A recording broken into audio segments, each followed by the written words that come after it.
जय हिंद। इस वीडियो में हम कारगिल को कैसे जीता गया इसके बारे में डिटेल से समझेंगे कि क्या था थल सेना का विजय ऑपरेशन और वायुसेना का सफेद सागर ऑपरेशन और नौसेना का ऑपरेशन तलवार। इन तीनों ऑपरेशन के द्वारा किस तरह से पाकिस्तान को हर मोर्चे पर घेर लिया गया, जिस वजह से पाकिस्तान पूरी तरह पीछे हटने से मजबूर हो गया। 1998 में परमाणु बम के सफल परीक्षण के बाद भारत और पाकिस्तान दोनों ही एक परमाणु संपन्न देश थे। दो परमाणु संपन्न देशों के बीच यदि युद्ध होता है तो ये काफ़ी घातक हो सकते हैं। इसलिए इसको समझते हुए और काफ़ी दूरदर्शी सोच रखने वाले हमारे प्रधानमंत्री अटल बिहारी वाजपेयी 21 फरवरी 1999 को बस द्वारा दिल्ली से लाहौर के लिए रवाना हुए और एक लाहौर समझौते पर हस्ताक्षर हुआ 21 फरवरी 1999 को। और जब अटल बिहारी वाजपेयी लाहौर में बस से उतरे तो बहुत ही गर्मजोशी से उनका स्वागत किया गया। दोनों देशों ने कहा कि अतीत में हमने जितने भी युद्ध किए हैं उसे भुलाकर हम सब अब एक सह अस्तित्व पे आगे बढ़ेंगे और हम बहुत ही जल्दी मिल बैठकर कश्मीर मुद्दे को सॉल्व कर लेंगे, इसमें बिना किसी देश को इंटरफेयर किए। अटल बिहारी वाजपेयी को 21 तोपों की सलामी दी गई, लेकिन कोई भी हिंदुस्तानी ये नहीं जान रहा था कि ये 21 तोपों की जो सलामी दी जा रही है भारत के प्रधानमंत्री के सम्मान में, ठीक 3 महीने बाद यानी मई में यही तोपें भारतीय सैनिकों के सीने पर गिरेंगी। लाहौर में जब हमारे प्रधानमंत्री अटल बिहारी वाजपेयी थे तो उस समय पाकिस्तान के जनरल परवेज मुशर्रफ ये कह रहे थे कि हम उन्हें सैल्यूट नहीं करेंगे। भाई मत करिए ना, तुम्हारे सैल्यूट के हम लोग भूखे हैं। लेकिन ये जो था ये आदमी इतना बड़का, ये इसको तो इसी के देश में फांसी की सजा हुई है, इसने खुद अपने प्रधानमंत्री नवाज शरीफ का तख्ता पलट करके खुद राष्ट्रपति बन गया था वहां पे। तो ये इसने क्या किया, एक प्लान बनाया, ऑपरेशन बद्र, अल बद्र प्लान बनाया और इसमें ना कई जनरल थे, 4-5 लोग, यही लोग मेन थे। इनमें सबसे महत्वपूर्ण जो थे वो तो एकदम ये तो था ही भाई, ये जनरल ही थे परवेज मुशर्रफ। और यहाँ पे चीफ ऑफ जो जनरल स्टाफ थे अजीज खान और यहाँ मेजर जनरल जावेद हसन। ऐसा कहा जाता है कि पूरा जावेद हसन ने ही रूपरेखा तैयार किया था। हालांकि इतने लोगों का योगदान था कारगिल में। ये लोग चाहते थे कि जो शिमला एग्रीमेंट के बाद ये हुआ था, हम लोग में एक आपसी सहमति थी कि करगिल का जो एरिया है वहाँ टेम्परेचर -30 -40 चला जाता है, इतना ठंड हो जाता है। तो हम लोग क्या करते थे, अक्टूबर के बाद हम भी अपनी पोस्ट बंकर को छोड़ के चले जाते थे और पाकिस्तान भी चला जाता था। फिर हम लोग जाते थे मई जून के महीने में। तो पाकिस्तान ने प्लान बनाया कि 1999 में हम क्या करेंगे, अपनी जो जैसे भारत पीछे हटेगा, पाकिस्तान ने कहा कि हम लोग तो पीछे नहीं हटेंगे और उल्टे अपनी फौज भेज देंगे, उन बंकरों में घुसा देंगे जो भारत खाली करके गया है और उन्हें हम क्या करेंगे, पूरी हथियार सप्लाई A to Z दे देंगे। ये ऑपरेशन अल बद्र में चल रहा था। इसको आप मैप से समझिए ध्यान से। ये जो आप लाइनिंग देख रहे हैं ये आपका एक्चुअली POK है, पाक ऑक्युपाइड कश्मीर। पाक ऑक्युपाइड कश्मीर का ये जो एरिया है, यहाँ से हम लोग, ये जिला जो आता है वो कारगिल जिला आता है। एक्चुअली लड़ाई जो थी वो कारगिल जिले में थी, वो 4 सेक्टर में थी। उसको एक्चुअली जिला कारगिल होने की वजह से उसका नाम कारगिल दे दिया। देखिए ये लाइन ऑफ कंट्रोल जो है, यहाँ से श्रीनगर से लेह तक एक सड़क जाता है 1A, नेशनल हाईवे 1A। अब पाकिस्तान का जो प्लानिंग क्या था कि ये हाईवे को हमको कैसे भी काट देना है। ये हाईवे काटने का 2 मकसद था। एक हाईवे को यहाँ से काट दीजिए और एक एरिया से, ताकि यहां से कोई सियाचिन में ना जा सके।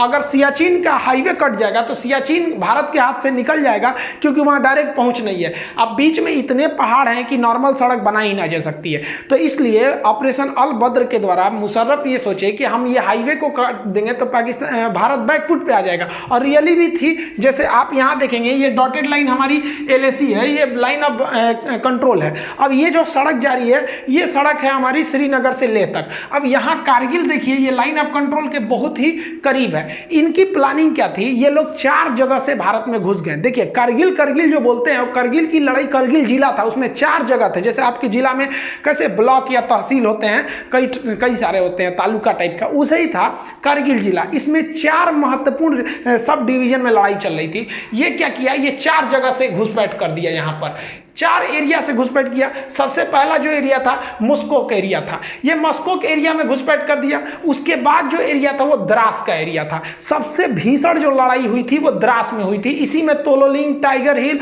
और 0.5140 इसमें सब आते थे सब ये। तो ये वाला एरिया हो गया द्रास और इसके बाद ये वाला एरिया हो गया काक्सर। काक्सर का एरिया जो था वो एक्चुअली बैकअप के लिए इन लोगों ने यूज किया था। और काक्सर के बाद ये बटालिक एरिया, बटालिक सबसे लास्ट में था। अब आप बताइए बटालिक क्यों किया गया था? क्योंकि बटालिक पे अगर कब्जा हो जाएगा तो हम सियाचिन नहीं जा पाएंगे। तो आप देख रहे हैं ना, ये चारों पॉइंट एक्चुअली कारगिल में आ रहे थे, इसलिए इसको नाम दे दिया गया कारगिल का युद्ध। लेकिन कारगिल का युद्ध में जो सबसे भीषण एरिया जगह युद्ध हुआ था वो था द्रास में। तो अब हम लोग एक एक करके समझते हैं कि आखिर ये लड़ाइयाँ कैसे कैसे हुई थी। देखिए, ये पहाड़ी एरिया है, यहाँ इंडस्ट्रीज नहीं है, यहाँ पर पशुपालन ज़्यादा होता है। तो एक याक पहाड़ी जीव होते हैं, पहाड़ी पशु है, तो याक चरा रहे थे लोग। तो ये तासी नाम दयाल नाम के एक व्यक्ति का याक खो गया था, वो उसे ढूंढने गया और दूरबीन में देखा तो उसको दिखाई दिया कि कुछ लोग पत्थर को खोद रहे हैं और वहाँ छुपने की जगह बना रहे हैं, बंकर बना रहे हैं। और वो दाढ़ी वगैरह रखे तो समझ गया कि भाई ये पाकिस्तानी है। ये भागा भागा आया, आर्मी को बताया कि भाई वहाँ ऐसी ऐसी घुसपैठ हो रही है। तो आर्मी ने देखा तो भाई आर्मी को भी हलचल दिखाई दी, हेलीकॉप्टर से सर्वे लिखा गया तो भारत को भी पता चला कि भाई यहाँ पे घुसपैठ है। तो इसके लिए पेट्रोलिंग पार्टी, पेट्रोलिंग मतलब होता है जांच के लिए, पेट्रोलिंग पार्टी भेजी गई 5 मई को। 5 मई को भेजा गया पेट्रोलिंग पार्टी में 4 से 5 जवानों को वहां पर घुसपैठी। चारों से एक्चुअली पहाड़ पे आप चढ़ रहे होते हैं, वहां पहले से वो छुप के बैठे होते हैं, तो वो आराम से आपके ऊपर शूट कर सकते हैं। हमारे सैनिकों को उन लोगों ने मार दिया, हमारे सैनिक शहीद हो गए। इसके बाद जो हुआ वो एकदम भयानक हो गया। ये 9 मई को सीधा हमारा कारगिल के जिला पर, अब जैसे कारगिल का कई एरिया है, जैसे मस्कोक है, द्रास है, बटालिक है, काक्सर है, तो ये 4-5 अलग है, छोटे छोटे डिवीजन है, लेकिन एकदम मेन जिला पे ही कारगिल जिला में आके पाकिस्तानी आर्मी का एक तोप का गोला गिरा और भारत का जो एमुनेशन डिपो था जहां गोला बारूद रखा था पूरा वही उड़ा दिया और एक झटके में भारत को 127 करोड़ का लॉस हो गया। इन सब के होने के बाद भारत को लग रहा था कि ये मामूली घुसपैठी आतंकवादी हैं, लेकिन धीरे धीरे पूरी तरह से साफ होने लगा कि ये आतंकवादी नहीं है। इन आतंकवादियों के पीछे पाकिस्तानी पिल्ले बैठे हुए हैं, उनकी नॉर्दर्न लाइट इन्फेंट्री के जवान बैठे थे। उनके अंदर इतना तो कलेजा नहीं है कि सामने सामने लड़े। अरे साले, मर्द की औलाद हो तो सीधा बोले रहते ना कि मत लौटो। हम लोग जब लौट गए थे ठंड में तो तुम आके वहां बैठ गए थे, उसके बाद वीर बन रहे हो। देखिए एक्चुअली क्या होता है कि जब आप हमला करने जाते हैं तो माना जाता है कि आपकी फौज 3 गुनी होनी चाहिए क्योंकि दुश्मन पहले से बैठा है। लेकिन पहाड़ी लड़ाई में ऐसा माना जाता है कि नहीं, आपको 9 गुना लॉस होगा। एक तो आप चढ़ेंगे, आपको चढ़ाई में दौड़ नहीं सकते हैं खाली मैदान की तरह, और वो आराम से बैठा हुआ है पहाड़ में, हल्का सा एक मौका कर लेगा, बंदूक निकाल लेगा, आपको दिखेगा नहीं कहां से गोली आ रही है।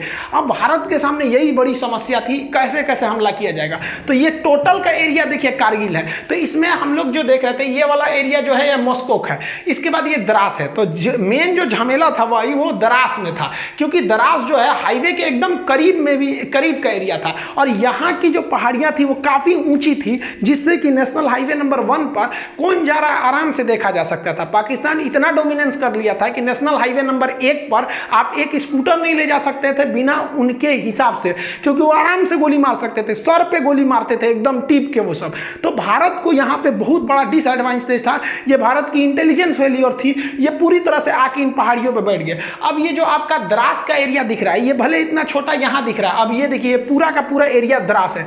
अब भारत ने अपनी थल सेना का ऑपरेशन विजय चालू किया 19 मई को, ऑफिशियली इसी दिन से युद्ध स्टार्ट हो गई। अब हम लोगों ने कहा कि भैया एक टुकड़ी द्रास में भेजते हैं, कुछ यहाँ पे मस्कोक एरिया में, यहाँ पे काक्सर में, और ये वाला एरिया जो आपका बटालिक है यहाँ पे भी भेजते हैं। भीषण लड़ाई हो गई आपकी द्रास में, चूंकि द्रास का एरिया बहुत ऊंचा पे था। अब यहाँ 3-4 ऐसे जगह थे जहाँ पे कब्जा करना जरूरी था, जैसे तोलोलिंग हो गया, टाइगर हिल हो गया, पॉइंट मतलब देखिए यहाँ पे बहुत छोटे छोटे पहाड़ी भी हैं सब लाइन से, तो इसका अलग अलग नाम ना देके सेना के मानचित्र में उसका नाम दे दिया गया पॉइंट 5140, और एक और पॉइंट है पॉइंट 4590। ऐसे कई ठो पहाड़ियां हैं सब, और ये पूरा मिला देते हैं ना तो ये एरिया बनता है द्रास।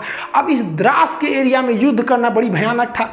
इधर तोलोलिंग थी, तोलोलिंग के बाद यहाँ पर आपका मंग था, फिर पॉइंट 5140 था। ऐसे करते करते इस एरिया तक पूरा जीत लेंगे तो लास्ट में पड़ता था टाइगर हिल।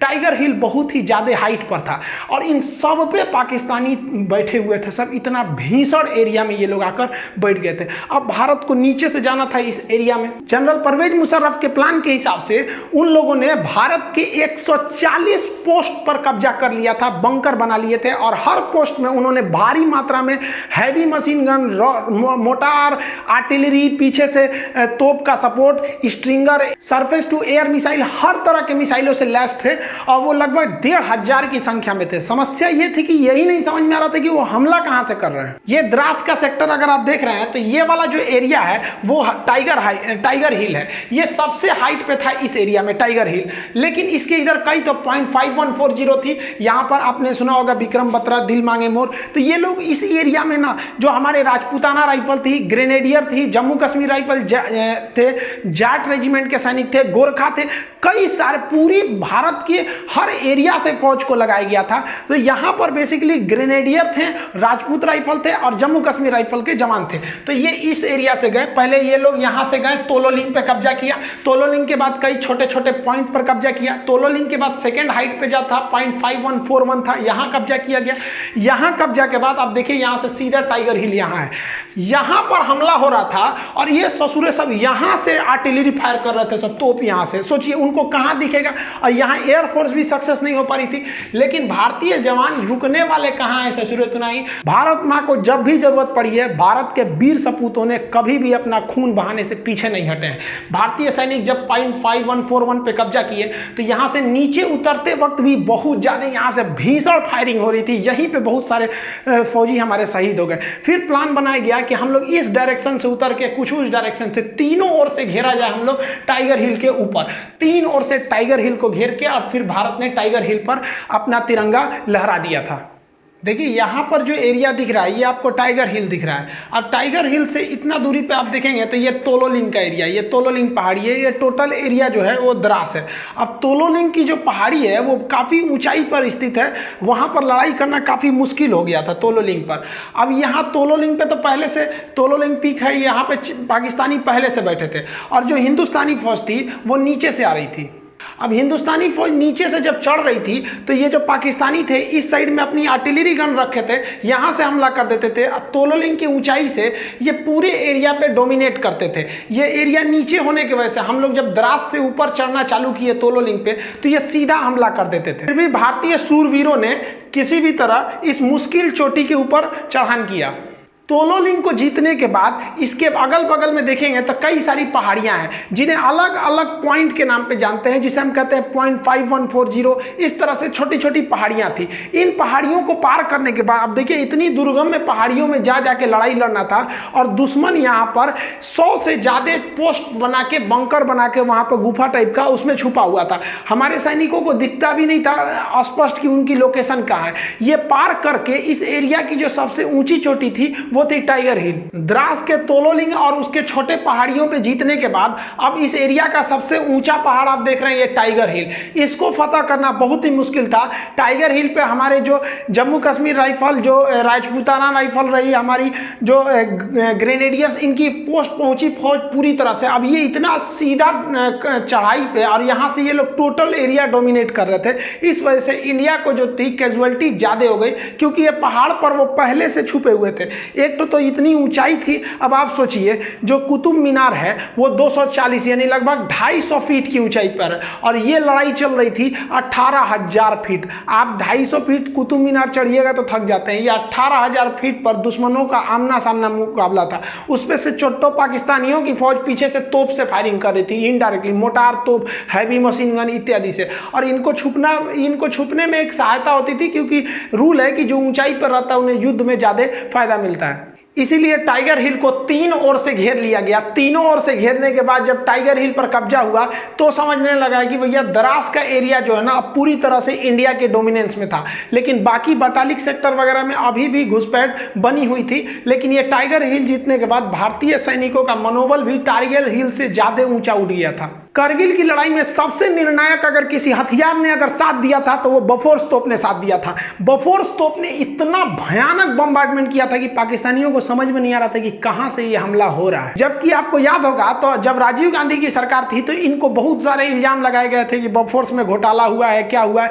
लेकिन जब युद्ध के मैदान में, जब बफोर्स अपने रियल मैदान में उतरा तो जितने विरोधी थे जो ये बोल रहे थे कि राजीव गांधी ने घोटाला किया है, उन लोग का एकदम मुंह बंद हो गया, क्योंकि ये एकदम पिन पॉइंट निशाना मारता था, एकदम टीप के, और जबकि पाकिस्तानी को समझ में नहीं आता है मार कैसे रहा है। हम किसी अलग वीडियो में आपको बता देंगे कि तोप से कैसे निशाना बनाया जाता है। एक्चुअली उसके लिए 8 फिगर आर्टिलरी निकाली जाती है 4 फिगर के हिसाब से, तो वो 4 फिगर 8 फिगर के हिसाब से इसको निकाल के मारा जाता है। 40 किलोमीटर रेंज होता है, 40 किलोमीटर तो दिखता भी नहीं है, ये फिगर के हिसाब से मारा जाता है, नक्शा के हिसाब से। वैसे ही हमारे यहाँ राफेल खराब है, राफेल खराब है। अभी चाइना से युद्ध हो जाएगा तो सबको समझ में आ जाएगा कि राफेल क्या है। तो हमारे यहाँ ना देखिए भाई, किसी की भी सरकार रही, विपक्ष में बैठे हो तो मतलब सरकार को गरियाओ, एक तरह से कह लीजिए। तो ये हमारे पॉलिटिक्स का एक परंपरा है कि विपक्ष में बैठे हो तो सरकार को गरियाओ। उस वक्त बोफोर्स के लिए आप राजीव गांधी को गरिया रहे थे, अभी आप राफेल के लिए नरेंद्र मोदी को गरियाओ। तो आप ये नहीं कह सकते कि गाली किसी एक पार्टी ने सुना है, यहाँ सब पार्टी गाली सुनती है, भले वो कुछ भी करे। आर्टिलरी गन के बाद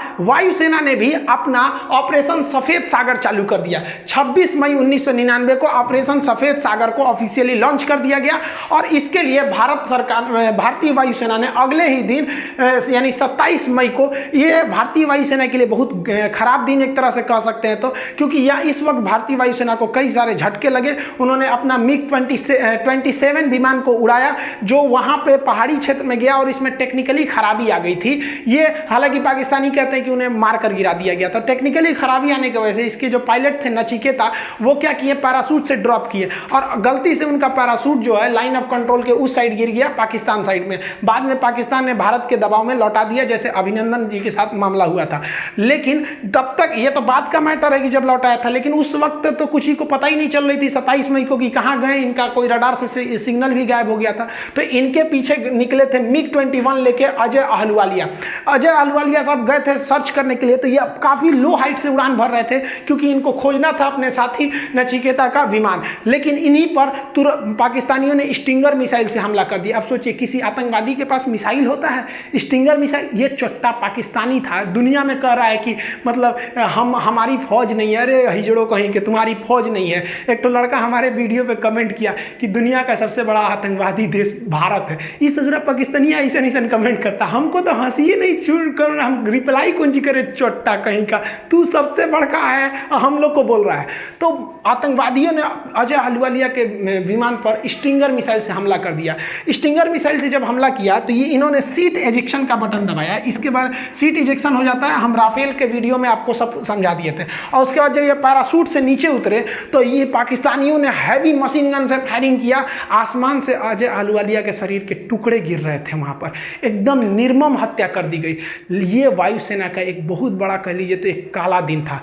वायुसेना ने सोची कि हम अपने हेलीकॉप्टरों का प्रयोग करेंगे, क्योंकि फाइटर जो होते हैं बहुत तेज रफ्तार से निकल जाते हैं, दुश्मन कहाँ छुपा है पता ही नहीं चलता है। और हेलीकॉप्टर जो होते हैं वो थोड़े धीरे स्पीड से होते हैं और एक जगह रुक भी सकते हैं। लेकिन भारत के साथ समस्या क्या था, जो उसके Mi-24 या Mi-35 जैसे भीषण लड़ाकू हेलीकॉप्टर थे, ये सब के पास जो लड़ाकू हेलीकॉप्टर थे, ये इनके पास हथियार ज़्यादा होता है, लेकिन इनकी लोड इतने भयानक थी कि ये उतना हाइट पर उड़ नहीं सकते हैं। ये केवल 10,000 फीट की ऊंचाई पर ये उड़ सकते हैं। लेकिन वहाँ तो लड़ाई हो रही थी 18,000 फीट की ऊंचाई पर। सोचिए 18,000 फीट, कुतुब मीनार 250 फीट की ऊंचाई पर, वो 18,000 फीट की ऊंचाई पर। अब क्या किया जाए, तो भारत ने अपना Mi-17 जो हेलीकॉप्टर था, जो सवारी ले जाने वाला हेलीकॉप्टर था, जिसमें कोई भी मिसाइल नहीं लोड किया जा सकता है, तो भारतीय वायुसेना के इंजीनियरों ने इसमें क्या किया, अलग से मिसाइल ले जाने के लिए पॉट जोड़ दिया। आप यहाँ देखिए, इसमें कोई पॉट नहीं है, लेकिन यही हेलीकॉप्टर में यहाँ पे आपको रॉकेट ले जाने के लिए पॉट जोड़ दिया गया। लेकिन इसमें एक खराबी थी, जो हमारे 4 Mi हेलीकॉप्टर थे, इसके पास आती हुई मिसाइलों के, क्योंकि पहले जो 2 विमान थे उन पर तो मिसाइल अटैक हो गया था, स्टिंगर मिसाइल कंधे पे रख के मार दिया जाता है। तो ये लोग स्टिंगर मिसाइल से बचने के लिए एक फ्लेयर का प्रयोग करते हैं। वो आग का गोला होता है। एक्चुअली स्टिंगर मिसाइल जो होती है वो गर्मी को सूंघ के आती है, तो गर्मी को सूंघ के आती है, तो ये क्या करते हैं, जब इनको पता चल जाता है कि हमारे ऊपर स्टिंगर मिसाइल आ रही है, तो वो आग का गोला फेंकने लगते हैं, जिसका जो इंफ्रारेड को मिसाइलों को अपनी ओर खींच लेता है, ये बच के निकल जाते हैं। तो भारत के जो हेलीकॉप्टर थे, 4 में से तीसरा जो हेलीकॉप्टर था, उसमें ये फ्लेयर वाला सिस्टम था, वो नहीं लगाया गया था, और यही खतरा हो भी गया। हमारा पहला हेलीकॉप्टर बम बरसा के आ गया, फ्लेयर से बच गया, दूसरा भी फ्लेयर छोड़ के बच गया, बम बरसाया, लेकिन तीसरा जो जहाज था वो भीषण हमला किया, और उसके पास फ्लेयर भी नहीं था, लेकिन इतने हमारे वायुसेना के पायलट बहादुर कि वो नीचे जहाज को लाया, एकदम एक्यूरेट हमला किया।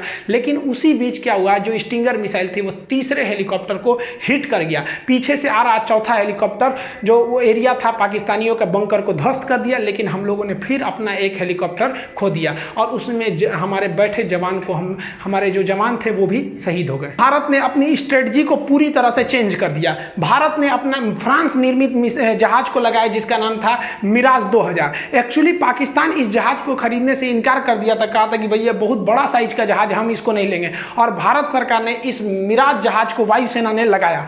ये मिराज जहाज जो लेजर गाइडेड बम से हमला करते थे, तो ये सबसे बड़ा आप कहिए तो वायुसेना का जो ऑपरेशन सफेद सागर था उसमें सबसे निर्णायक भूमिका मिराज 2000 लगाया। ये तो पाकिस्तान में घुस के पाकिस्तानियों का बलात्कार कर दिया, ऊपर से ही मारा, इतना हमला किया कि कमर टूट गई कारगिल की लड़ाई में। कह रहे थे कि बहुत बड़ा साइज है, बहुत बड़ा साइज है तो बढ़िया से तो धोबो किया है। और अभी याद रखो इसका बाप आ रहा है, बाप इसी का मिराज 2000 का राफेल पुरान हो गया, तगड़ा अभी और है। लेकिन वायुसेना को एक बात का और डर था कि 1965 की लड़ाई में हम लोगों ने एक छोटा सा हमला किया था जिसके बदले में पाकिस्तानी वायुसेना ने भीषण हमला कर दिया। इस बार उनके हमले से डर नहीं था। एक्चुअली दिक्कत क्या था कि पाकिस्तानी घुसपैठिए जो थे, उनकी नॉर्मल लाइट इन्फेंट्री के जो जवान थे वो घुस चुके थे पूरी हथियार को लेकर, और हम लोग को दिख भी नहीं रहा था। और अगर वायुसेना भारत की या पाकिस्तान की दोनों घुस जाएगी तो इसमें सबसे बड़ा फायदा क्या होगा, नीचे के घुसपैठियों को, क्योंकि हमारे जो जवान चढ़ रहे थे उनको तो ये पाकिस्तानी घुसपैठी मारिए रहे थे आराम से,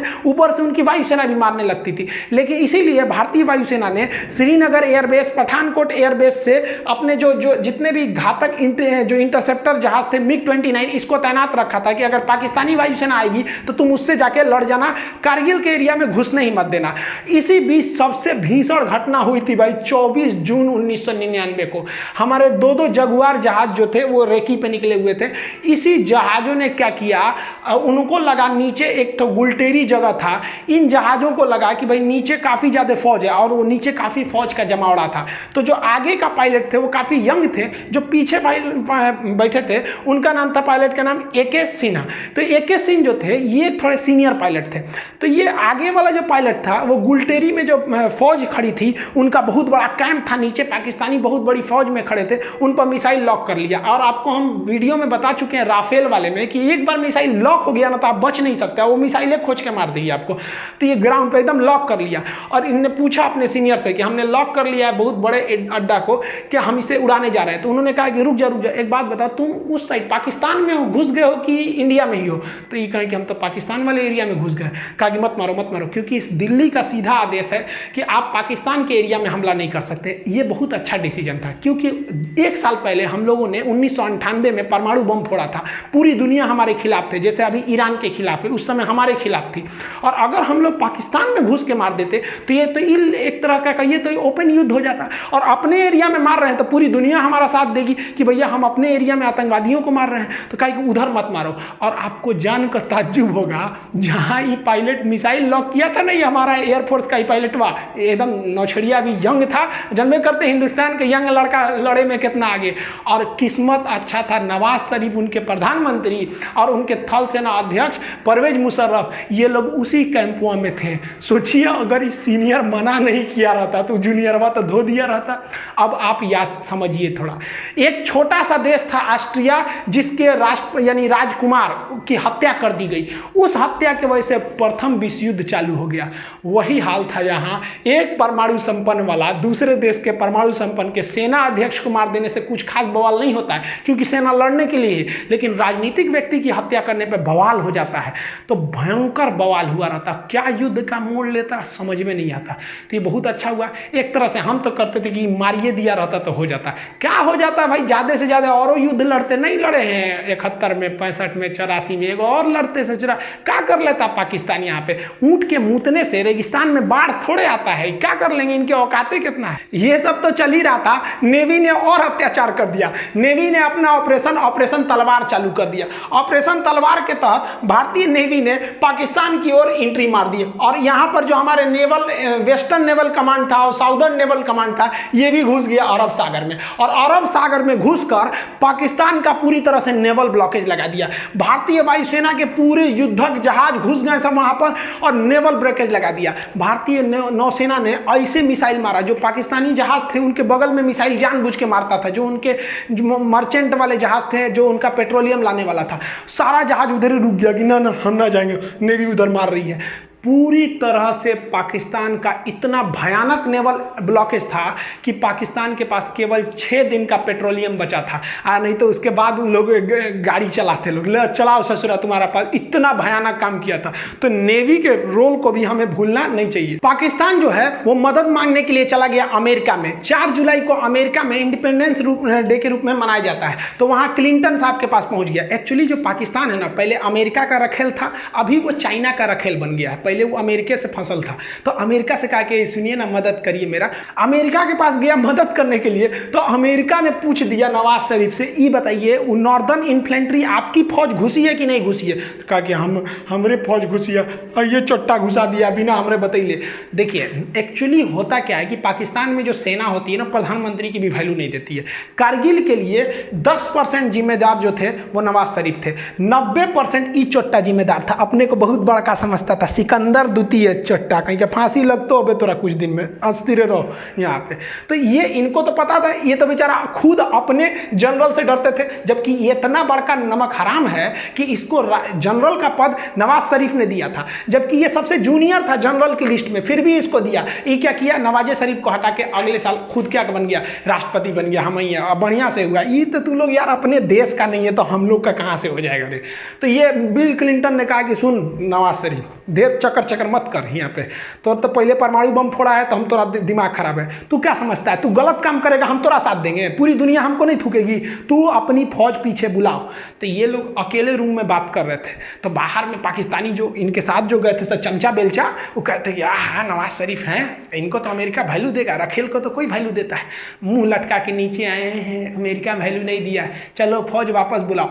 तब तक पगला ये चाइना गया था मदद करने कि हमको मदद कीजिए यहाँ पर, तब तक भारतीय जो थे सब टेलीकॉम वाले इसका बतिया रिकॉर्ड कर लिया सब। और भारत के अटल बिहारी वाजपेयी और यशवंत सिंह जो थे, जसवंत सिंह, इन्होंने प्रेस कॉन्फ्रेंस में वो टेप सुना दिया कि ससुरा चाइना में कह रहा है कि हमारी फौज घुसी हुई है, और यहाँ एक्सेप्ट कर लिया। यानी दुनिया के मैटर पे ये तो चौपट हो गए। लेकिन ये चोट्टा हटने का नाम नहीं ले रहा था, क्योंकि ये चाहता था कि हम चुनाव लड़े यहाँ पर। बताइए हमारी सेना कितनी बेहतरीन रहती है, सर्जिकल स्ट्राइक करके आई तो मोदी जी बोलने लगे कि हमारी सेना की है, हमारी सेना की है, नेता कहने लगे सब मारे। लेकिन फौज ने कभी नहीं कहा। बहादुरी यही होती है भाई, बहादुर की पहचान जंग के मैदान में होती है, मीडिया में नहीं होती है। लेकिन ये मानता नहीं था। तो ये सऊदी अरब के राजकुमार जो राजा थे उस समय फहाद, उन्होंने फोन किया इसको कि रे चोट्टा कहीं का, तू शांति से रह जाओ मैटर पे, ना तो तुरा हम व्यवस्था कर देंगे। ये खुद अपनी आत्मकथा में लिखा है कि हम तो नवाज शरीफ को टपका दिए रहते अगर ये बीच में नहीं आए रहते। तो सोचिए ये अपने प्रधानमंत्री को टपका रहा था, रे चोट्टा। सारा घमासान। ये तो वर्ल्ड लेवल पे डेमोक्रेसी चल रही थी, और उधर भारत की जो फौज ना कह के लेंगे मार रही थी एकदम बढ़िया से, और धो रही थी जब पाकिस्तानियों को ना, तब उन लोग को समझ में आया कि भाई साहब बहुत बुरी फंस गए पाकिस्तान। इनको लग रहा था, ये क्या कह रहे थे कि हमने पाकिस्तान की गर्दन पकड़ ली है। अरे ससुरे तू नहीं, तू का हम लोग का गर्दन पकड़ेगा।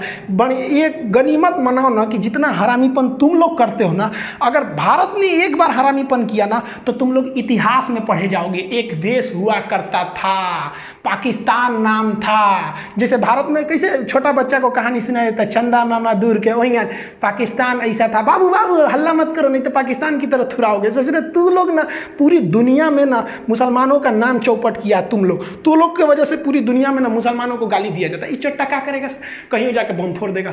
अरे यार तुमको इतने माँ के दूध में तो इतना गर्मी है ना, तो आओ ना हमारी फौज खड़ी है, काय लिए पीछे से हमला करता है चट्टा कहीं का। तो देखिए इन लोग पे भरोसा करना नहीं चाहिए।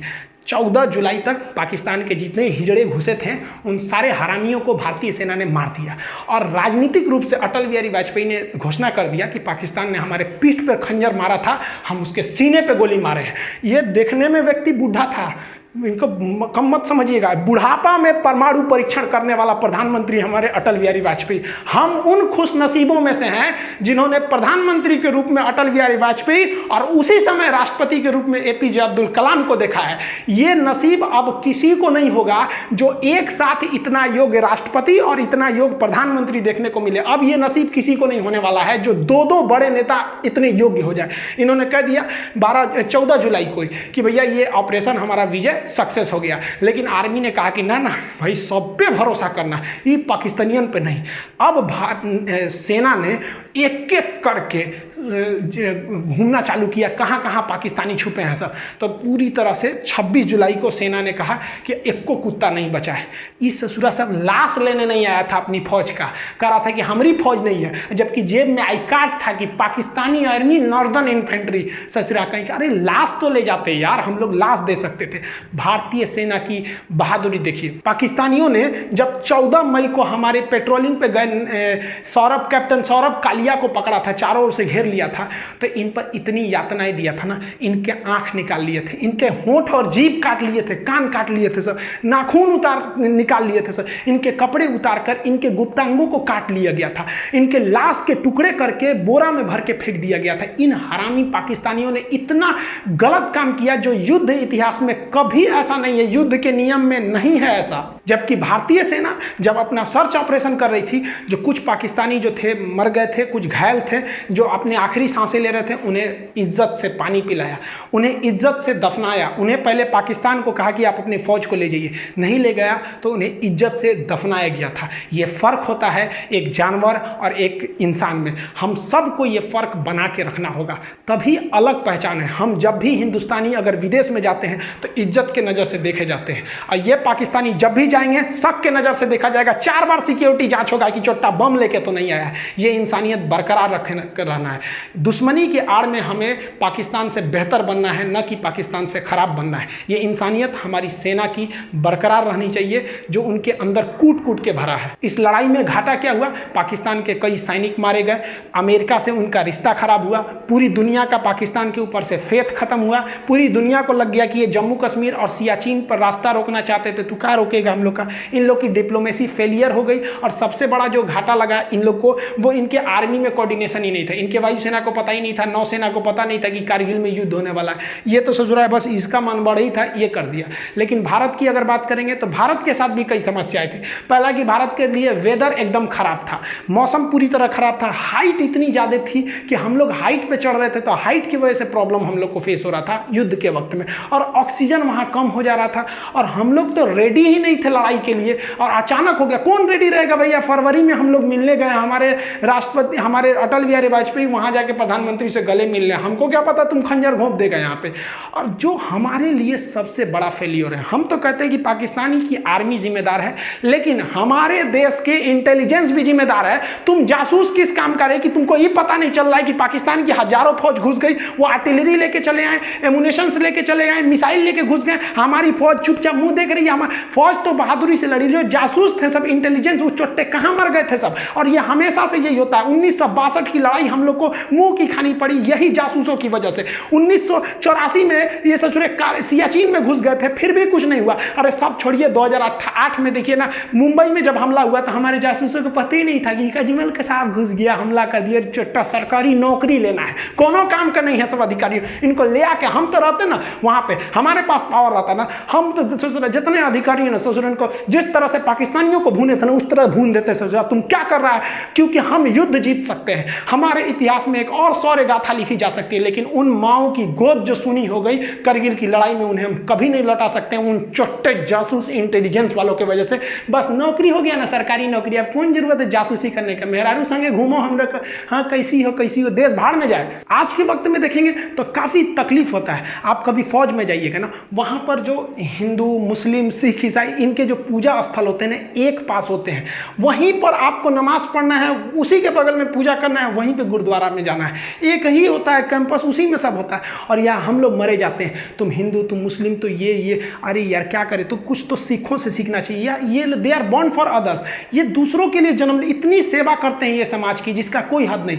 काफ़ी तकलीफ होता है जब इतनी बहादुरी से हमारे जो फौजी जो देश पे लड़ते हैं, हमारे देश के अंदर कुछ मामूली नेता के चक्कर में हम लोग आपस में लड़ लेते हैं। हम एक बात बताइए, मेरा ये वाला हाथ काटिए या ये हाथ काटिए, तकलीफ तो हमें होगी ना। तो हिंदुस्तान के किसी भी धर्म का व्यक्ति मरे, तकलीफ तो भारत माँ को होगी। हमें इस बार काफ़ी तकलीफ हुआ। एक्चुअली हम 6 जुलाई को हम पटना गए हुए थे। तो जैसे पटना में एंट्री किए ना, तो वहाँ चेक पोस्ट चल रहा था, तो मेरी चेकिंग वगैरह थी, तो हमको भी चेकिंग हुआ, तो मेरा सब कुछ था, ड्राइविंग लाइसेंस वगैरह। एक फौजी भाई का कोई नॉर्मल सा कोई पेपर था जो छूट गया था, तो फौजी वो कह रहा था पुलिस वाले से कि मेरा केवल पेपर छूट गया है, आप हमको जाने दीजिए, हम यहीं के रहने वाले हैं। तो कह रहा कि नहीं जाने देंगे, फाइन भरो, ये करो। अब वो बहस थोड़ी करेगा वो लोग यार, न तो एक झापड़ देगा तो सूझ जाएंगे ये लोग। लेकिन बेचारा उससे लिए हम कहेंगे सर हम आपको दे देते हैं। तो कहा कि देखो पैसे का प्रॉब्लम नहीं, तकलीफ इस बात की है कि हम अगर देश के लिए हम लोग लड़ लेते हैं और हमारा एक पेपर छूट गया है तो ये आपको नियम कानून सिखा रहा है। अभी वो भाई ऐसा दे ही रहे थे ना फौजी, तब तक एक तो नेता विधायक का गाड़ी गया, वो रोका तो गरिया दिए, रे हमारा गाड़ी रोकेगा, चुपचाप सटक गए। यहाँ पे अजब हाल है यार। फौजियों के प्रति इज्जत रखनी चाहिए, कहीं पे भी उनके लिए इज्जत हमेशा रहनी चाहिए। एक आम नागरिक से ज़्यादा उनकी इज्जत होनी चाहिए। जिस वक्त करगिल की लड़ाई हो रही थी, वो पहली लड़ाई थी जो हम लोग टीवी पे देखे थे। अटल बिहारी वाजपेयी ने बहुत अच्छा काम किया कि हमारे पूरे देश की जनसंख्या को युद्ध के माहौल को दिखा दिया, जिससे कि हम सब एक हो गए। उस वक्त से बरखा दत्त एक पत्रकार होती थी, अभी भी हैं वो काफ़ी रिपोर्टिंग करती थी। हम लोग छोटे छोटे थे, तो हम लोग 15 अगस्त के दिन प्रोग्राम लिए थे, तो छोटे छोटे थे, तिरंगा लेके भाषण देने गए थे। हम अभी बच्चे हैं, दांत हमारे कच्चे हैं, हम भी लड़ने जाएंगे, सीने पे गोली खाएंगे, मर जाएंगे, मिट जाएंगे, भारत देश बचाएंगे। करगिल की लड़ाई को देख के हम लोग के मन में भी ना एक देशभक्ति का जुनून आ गया। ये सोच लिए कि हम भी जाएंगे तो फौज में ही जाएंगे। इसीलिए हम लोग जब 10th पास किए तो एनसीसी किए। एनसीसी में सी सर्टिफिकेट, फायरिंग वगैरह सब वहीं सिखाया, हथियार के बारे में हम लोग को। उसके बाद एनडीए का एग्जाम दिए हैं लोग, ताकि हम लोग जाके एक ऑफिसर रैंक की जॉब ले सकें आर्मी में। तो एनडीए का जब आप एग्जाम देंगे ना, तो एक सर्विस सिलेक्शन बोर्ड होता है SSB, वो इंटरव्यू लेती है 5 दिन का। उसके बाद आगे आपको रोक लेती है मेडिकल के लिए। तो हम इलाहाबाद गए थे SSB इंटरव्यू देने के लिए, वहाँ चेस्ट नंबर वगैरह सब मिलता है। तो वहाँ पे जब गए थे तो इंटरव्यू वगैरह में, लेकिन बाद में काफ़ी खुशी हुआ वहाँ पे कि हम यहाँ आ गए, कुछ ही दिन बाद हम फौज में ऑफिसर हो जाएंगे। लेकिन क्या हुआ कि जब मेडिकल में गए ना, तो मेरा हाथ टेढ़ा है। अगर आप देखेंगे ना, मेरा हाथ काफ़ी टेढ़ा है, यहाँ पे 21 डिग्री का एंगल है। मेडिकल अनफिट के वजह होने की वजह से हमको छाट दिया गया। मेरी ज़िंदगी का ना एक सपना ही टूट गया, भाई फौज में जाना चाहते। हम काफ़ी फ्रस्ट्रेट हो गए थे। तो हमारे जो एनसीसी के सर थे, सूबेदार सुनील सिंह राजपूत, वो राजपूत रेजिमेंट के थे, उनको कॉल किए कि सर हम एनडीए में, अब हमारा हाथ तो टेढ़ा है, अब तो हम कभी नहीं जा सकते, ना एनडीए से जा सकते ना सीडीएस से। कहे कोई बात नहीं, तुम आगे अब फर्दर कुछ और देखो, क्योंकि APJ अब्दुल कलाम भी गए थे तो उनका भी सिलेक्शन नहीं हुआ था। तो जब इतने महान लोग का नहीं हुआ, तो थोड़ा सा अपने आप को समझाने का एक हिम्मत आया कि नहीं, अब हम भी कुछ कर सकते हैं देश के लिए। इन्होंने बहुत कुछ किया, हम लोग तो इनके पैर के धूल के बराबर भी नहीं है। हम आप सबसे कहना चाहेंगे कि जहां भी रहें, आप फौजियों के लिए एक रिस्पेक्ट बनाए रहें। हम लोग के घर के आगे से जब करगिल के वक्त में गाड़ियां भर भर के जाती थी, ट्रेन ना, हम लोग ट्रेन के ट्रैक के किनारे खड़ा होकर सब लोग सैल्यूट करते थे, जय हिंद सर। छोटे छोटे हम लोग थे। तो अभी भी आप भी जहाँ रहिए उनके रिस्पेक्ट करिए, क्योंकि वो वहाँ खड़े हैं, हमारी बदले की तकलीफ वो अपने सर झेल रहे हैं, इसलिए हम आज यहाँ मुस्कुरा रहे हैं। मिलेंगे नेक्स्ट वीडियो में आपसे, तब तक के लिए जय हिंद।